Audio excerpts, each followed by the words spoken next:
Hello and welcome back to Katie's Business Tips. In this video, we're going to talk about some keys to basic tax planning.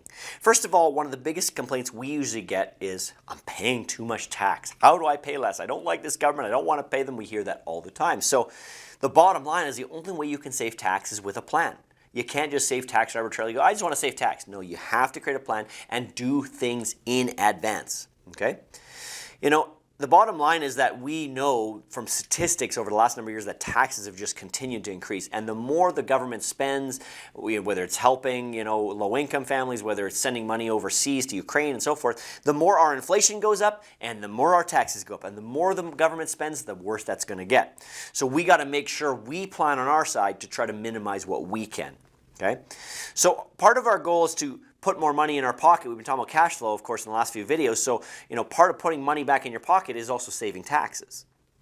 Tax planning ensures you're looking into ways you can save tax. We're looking at areas in our business to save tax. And obviously there's a few ways there, but a lot of our tax planning is done in combination with our business and our personal together. We need to start planning. Here's some key information. Sorry about it.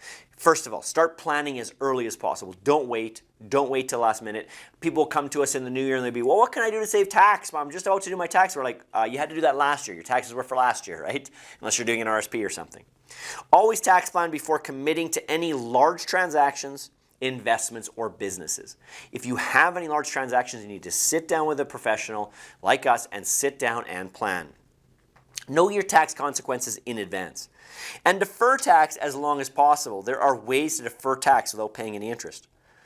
Now, the other thing I said is tax planning must be done with the business and the individual, but if you're married, you must also include the spouse. Family should be included along with the business. When you're tax planning, we have to look at the whole picture because that's where we're going to find a lot of the savings.